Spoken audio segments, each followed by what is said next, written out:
Salut tout le monde, c'est Jérémy. Aujourd'hui on change des smartphones car on va parler trottinette électrique avec le dernier modèle de chez Xiaomi, le Scooter 4 Pro. Cette nouvelle version apporte quelques nouveautés avec une augmentation du prix au passage et on va donc voir si celle-ci reste intéressante. J'ai eu cette trottinette avant sa sortie officielle étant membre des mi-influenceurs sur le forum Xiaomi Global. Je vous mets le lien dans la description, c'est en anglais mais il y a souvent des concours intéressants et pensez à vous abonner car j'ai d'autres produits Xiaomi qui arrivent très bientôt sur la chaîne. Pour l'unboxing, la trottinette arrive dans une grosse boîte avec son image dessus et les différentes informations la concernant. A l'intérieur, l'appareil arrive avec de la documentation, son chargeur, 5 vis, un adaptateur pour gonfler les pneus et un tournevis adapté. Le guidon est la seule pièce à devoir être réassemblée et il suffit ensuite de rajouter 4 des vis fournies pour le maintenir en place et c'est tout. On n'a plus qu'à retirer les plastiques et mettre la trottinette à charger.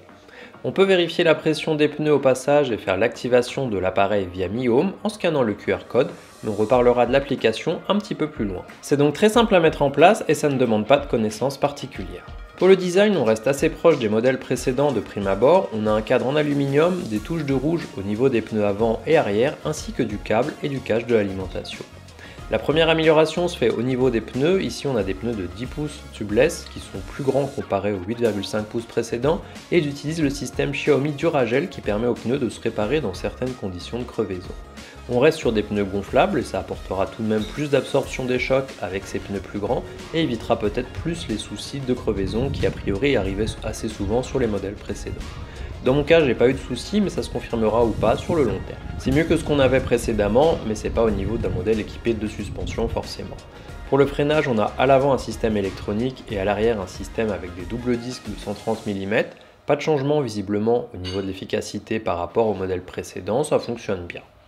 Pour le reste, on a un phare à l'avant au niveau du guidon et une lumière qui peut rester allumée au niveau de la roue arrière, ainsi que plusieurs réflecteurs tout autour de la trottinette pour l'aspect sécurité. Pour le mécanisme de fermeture, celui-ci est amélioré et nécessite de tirer sur le loquet situé sur le dessous tout le long du processus, et ce qui évitera que le guidon vous tombe sur la tête. La trottinette est IPX4 et pour les dimensions, la 4 Pro a été agrandie un peu partout par rapport à la Pro 2, 6 cm plus grande, 6,8 plus longue, 5,4 cm plus large pour la poignée et enfin 1,9 cm pour la planche. J'ai personnellement pas eu l'occasion de tester le modèle précédent, mais c'est toujours bienvenu d'avoir un modèle plus grand pour la stabilité ou encore le confort. Pour l'écran, il affiche les informations principales, la vitesse, le mode utilisé, la batterie restante et c'est à peu près tout ce qu'on lui demande.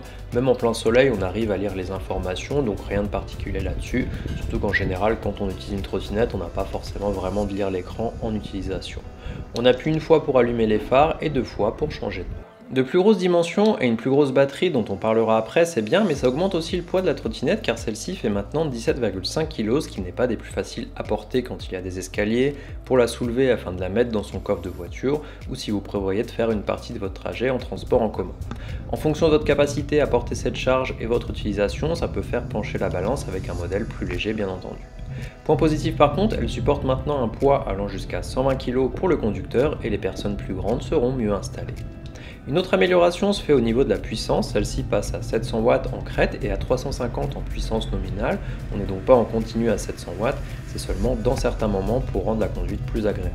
Cette augmentation de la puissance permet aussi à la trottinette de pouvoir grimper des pentes allant jusqu'à 20%. J'ai pas eu l'occasion de tester le modèle précédent et pourrais pas donc vous dire si c'est mieux ou si ça se ressent vraiment à l'usage, mais j'ai trouvé l'accélération bonne sur terrain plat et agréable à l'usage. J'ai essayé de grimper des pentes plus importantes que les 20% annoncés, mais j'ai finalement dû faire demi-tour, mais c'est peut-être mon poids qui en est la cause.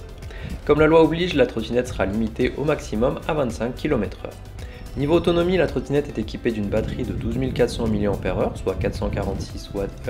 La marque promet 45 km d'autonomie avec une charge pleine, mais cela dépend de beaucoup de facteurs, le poids de l'utilisateur, la manière de piloter, l'état de la route, si on a des pentes ou pas, ou tout simplement de la météo. Dans mon cas où je pèse un peu moins de 90 kg, je ne suis pas forcément le type de personne que prendrait la marque pour afficher une autonomie qui serait très vendeur, et dans mon cas j'étais plutôt aux alentours des 30 km en sachant que j'utilisais plutôt dans le cadre du test, donc je changeais beaucoup de mode, j'accélérais, je freinais, plus souvent que quelqu'un qui va simplement travailler avec, mais ça vous donne une idée en fonction de vos propres paramètres. Pour la recharge, celle-ci se fait grâce au connecteur magnétique et il faut compter à peu près 8 heures de temps de charge quand elle est complètement déchargée.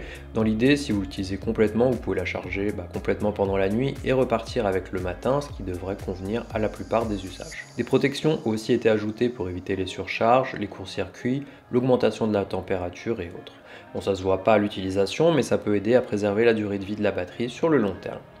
J'ai aussi vu un message sur le site Xiaomi Global comme quoi l'autonomie allait être augmentée à 55 km grâce à une mise à jour au moment de sa sortie au mois d'août et que celle-ci permettrait d'optimiser l'efficacité du moteur.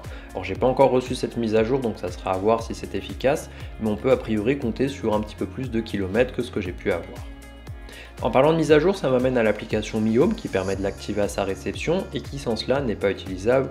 Je vous passe les premières étapes qui sont plus ou moins automatiquement faites jusqu'à la petite vidéo de prévention qui vous donnera les premiers conseils pour utiliser correctement la trottinette. Une fois cela fait, on voit facilement l'autonomie restante estimée en kilomètres ainsi que le pourcentage de batterie restante. Le mode utilisé par la trottinette est affiché en dessous. Il suffit d'appuyer 2 fois sur le bouton de la trottinette pour passer d'un mode à l'autre entre piéton, normal et sport. La vitesse limite de chacun de ces modes est de 6, 20 et 25 km/h au passage.